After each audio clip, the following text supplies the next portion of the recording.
Hey mamas, you're listening to the Balanced Working Mama podcast, the only podcast teaching you how to balance your work, motherhood, and wellness. I am Dr. Amber Thornton, clinical psychologist and mama wellness consultant. Each week we dive into tips and strategies and much more so that you too can become a balanced working mama. Let's dive in.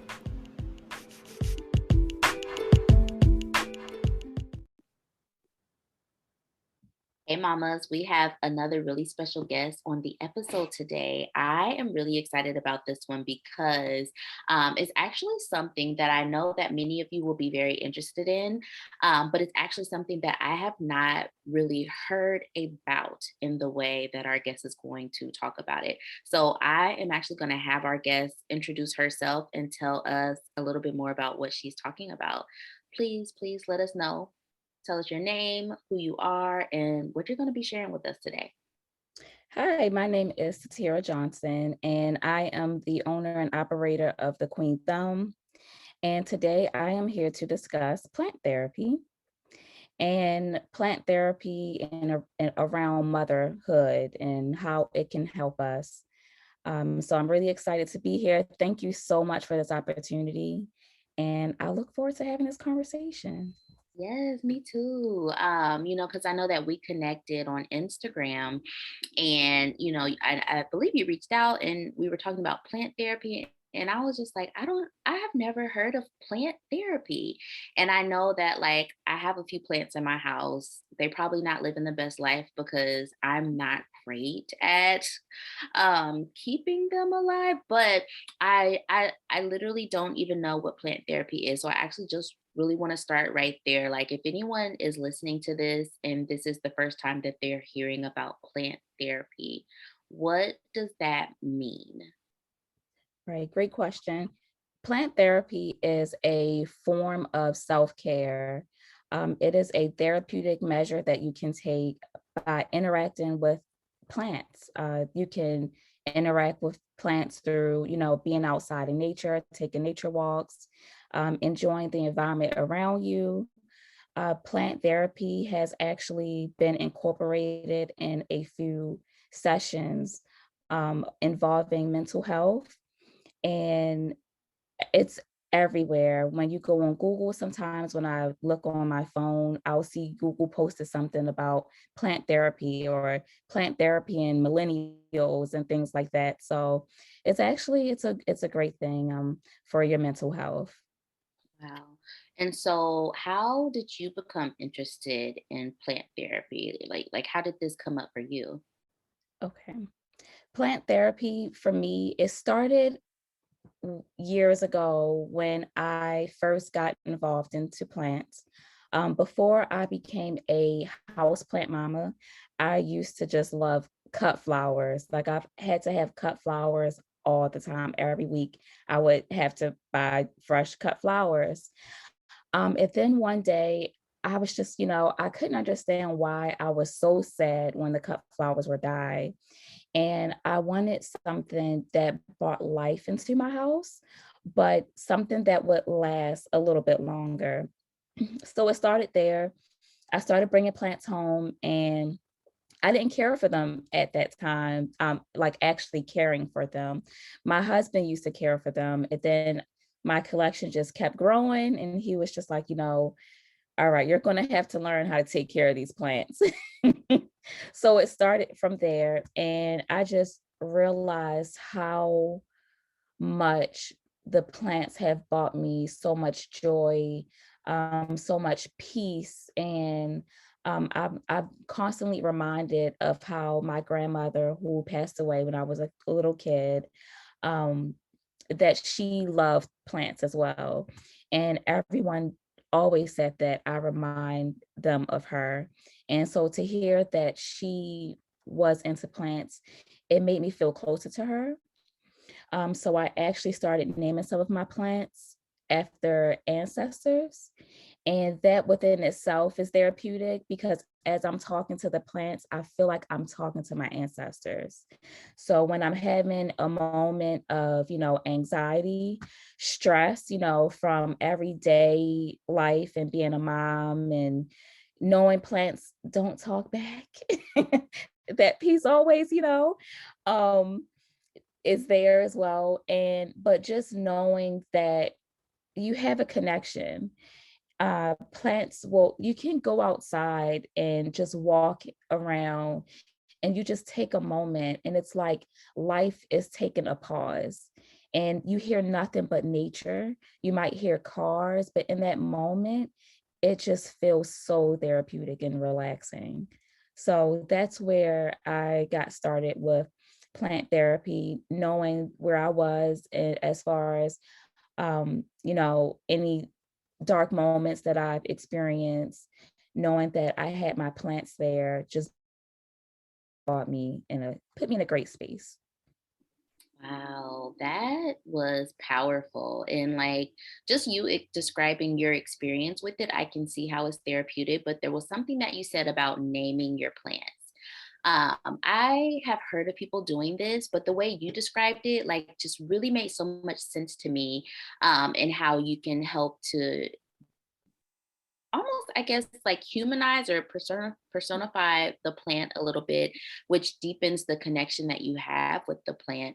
But then also I see how highly therapeutic that is. So for instance, I was just thinking, I think I have four plants in my house right now. And again, they're alive, but they're not thriving. But one of the plants is actually from my dad's old house plant. My dad passed away last May, and I don't even know what this plant is called, but it's one of the ones that just grows a bunch of vines. And so I cut a piece. I remember I cut a piece when I was home for his funeral, and I was like, okay, I'm gonna bring this plant home and I'm gonna plant it. And it's been doing great. It's growing, but I haven't named the plant. I'm just watering it. And so it just made me realize I could absolutely name that plant after my dad, or a close name that is similar to his, and that would just bring it to life so much more. But then also, I have that plant because I want to honor my dad. And so I think I'm going to do that. So Yeah, thank you for absolutely. suggesting that. Absolutely. Yes. And I think that that's what it's all about. We talk a lot about, getting back to our roots and this connection that we wish that we have. And we can have those things. Everything that we need is right around us. So that is very, I appreciate that. Yeah, absolutely. I also have two snake plants that I have had for at least Oh, 3 years. yes. And again, that snake plants, they will live. But I I think I need a deeper connection with them. So I'm also going to pick some names for them as well. Um, but I wanted to ask you, why do you think plant therapy is something that is like particularly suitable for mothers? Okay. Plant therapy is suitable for mothers because, again, it's a form of self care. Plants have been proven to reduce stress, create productivity, and we know moms, we wear many hats, and so we sometimes need a little bit of motivation because either we're tired or we just have a lot going on. As well as when you choose a plant and you decide that you want to when you decide that you would like to become a plant mom, but you don't know where to start, like you mentioned, having a snake plant, because those plants are very easy to care for. You water them like once a month. So if you're looking for something that you want for yourself, but you don't feel like you want to take on another like big responsibility because you have children and something like that, like you have options with having plants. But also with being a mom, you can incorporate your family into caring for the plants. So when you're repotting, when you're naming your plant, when you are pruning or wiping the leaves, or even watering a plant, that can be something that you can incorporate with your children and whoever else. So it brings a sense of connection for the whole family. And that can be a thing where it's like, okay, we're all having a moment, let's go take care of the plants. And then you notice that your mood and your children's mood change. It improves. Yes, yep. And again, that immediately made me think of, for anybody who follows me, y'all know sometimes my son likes to water our plants. And so his little 2-year-old self, he's like, I'm gonna water the plants. I'm like, okay. But like you said, that could be something that we just normally do together. And I could absolutely see me telling him, like, okay, we're gonna name the plant. What do you think about this name? He would be so into that. So I like that. I like that a lot.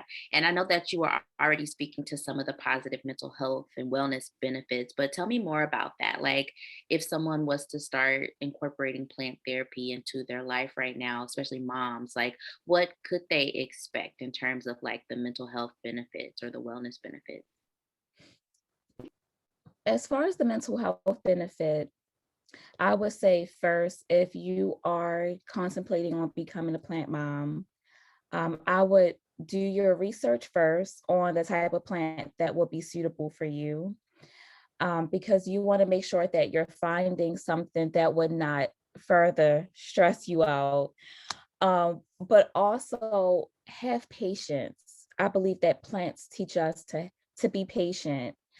They also teach us different things as far as like a lot of people when they see yellow leaves on their plant, they're like, oh no, what am I doing wrong? My plant is dying. That's a cycle, it's a life cycle. And so for me, plants teach me to let go of my yellow leaf situations, no matter if it's a person or a situation that you're dealing with. That plant has taught me to let those things go, because when you cut that yellow leaf off, you leave room for new growth. And so I like to incorporate through the care of my plants how I can connect that to real life situations. So just knowing that, I would say that no matter what stage you are or what you're going through with your plants, just try to make that connection and ask yourself, what is this plant? What are these plants teaching me? Oh, that was really good. And again, it just made me think I have another plant. Again, I have no idea what type of plant this is, but I've had it for years at this point, and it's still here. But it also goes through that cycle where there's like the yellow or the brown leaves, and I just pull them off.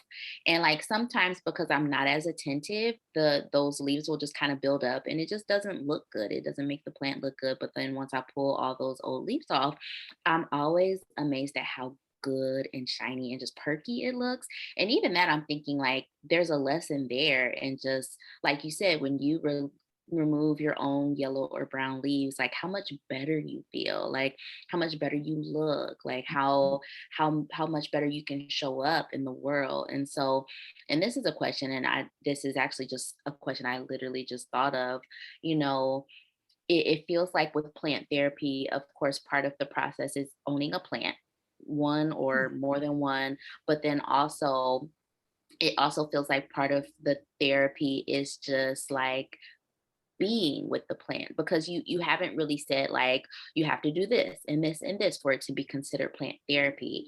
And so it feels so simple, and I guess my question is like, is there more to it, or is that it, like just being and allowing yourself to be and learn the process of caring for the plant, and that is the therapy. Yes, I believe that is the therapy. And I talk to so many different people. Plants is just like the a topic that you can have with anyone. No matter if someone doesn't have a plant or if they're interested in it, they're like it's a conversation that everyone would like to have. Um, so I believe that it helps you, even if you find yourself being someone that is, um, even if you're not a mom, right? And you just have like this nurturing spirit and plants, or you don't, plants can help you with that because you have to nurture your plants.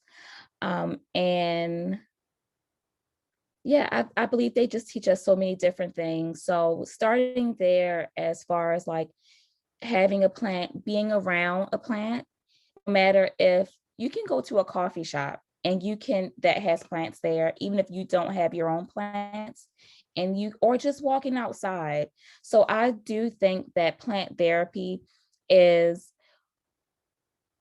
it's a lot, it's effective when you have them in your home, because this is where most of us are, where we start to have thoughts. Where if we're going through something where your mind is constantly wandering and things like that. So just bringing them indoors helps. You create like a safe space for yourself, and you have that constant reminder. But of course, if you do not own any plants, you can go outside and enjoy nature. Um, those are free plants and living things out there. And so you don't technically have to own your own, but having that, because you have that nurturing piece as well, that you're not going to get if you don't have your own plant inside. Right. That makes so much sense. And thank you for clearing that up, because I think my bias was that plant therapy meant like first step, go buy a plant. But you're reminding me that we got nature. We could literally just go outside, go to Yeah, the backyard, like go to a park, and boom, there's plants right there. that's And so that actually leads to our next question, which I feel like we kind of answered, but I still want to hear from you. And the question was going to be, how can we begin to incorporate plant therapy into our lives if we wanted to start today? And I feel like, well, actually, I'm gonna let you answer it, because I have some thoughts, but I want to hear from you. How would someone begin to incorporate this today? all right. So if you would like to become a plant mom, it would start with something as simple as doing your research, looking at the different type of plants that are out there, finding a plant that is suitable for you and your lifestyle.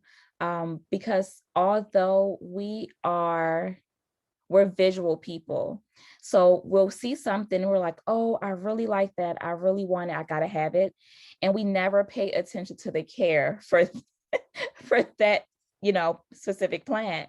So, and I think that that's what gets us caught up, and then we end up becoming sad if we realize that we don't have the best environment for it. So I would say start doing your research first.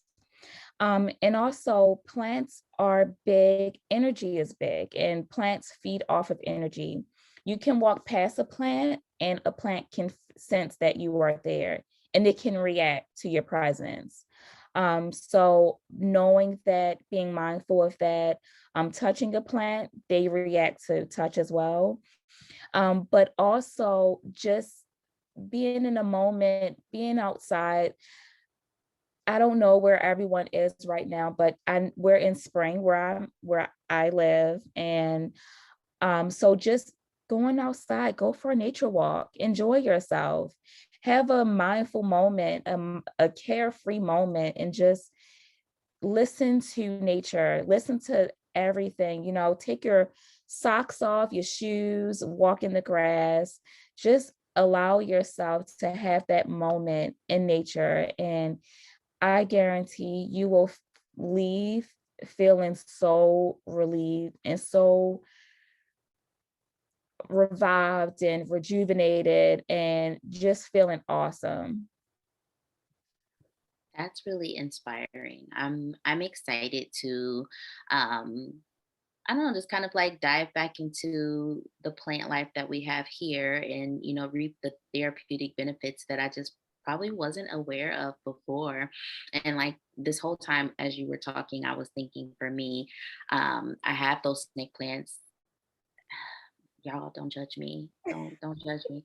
I have never repotted those plants. Like they still are in the same pot, and that's terrible. But now it's making me think like I need to do that. I need to make time for that. And so for me, it sounds like my next step is like really like, doing my research about like, okay, well, what pot is good? Like, what soil do I need? How do I start this process so that they can have a better experience, and then I also can have a deeper connection with them.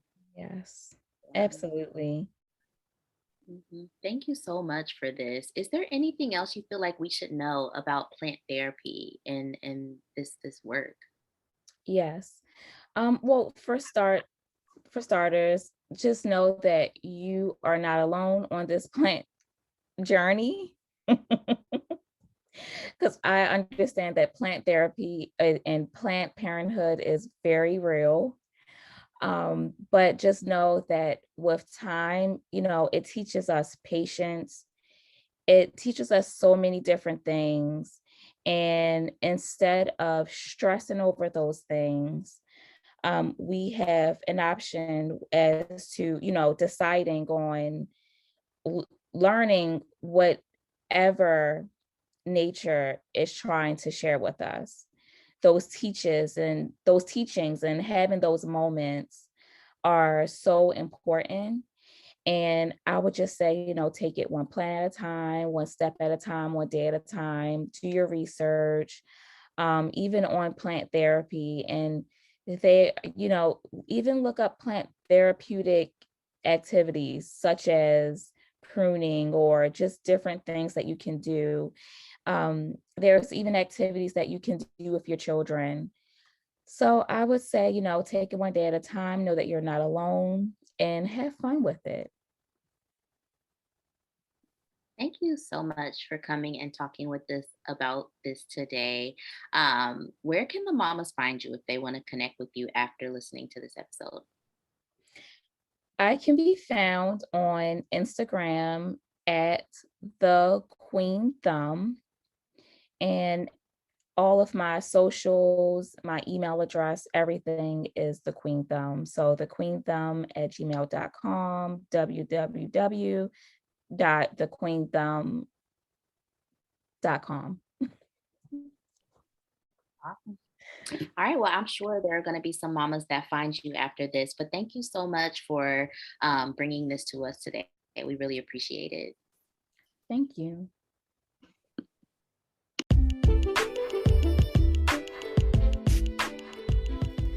Hey, Mama. Thank you for listening to the Balanced Working Mama podcast. If you love this podcast, please be sure to rate it and share it with another mama that you know. And don't forget to follow me and Balanced Working Mama on Instagram. I'll talk to you soon.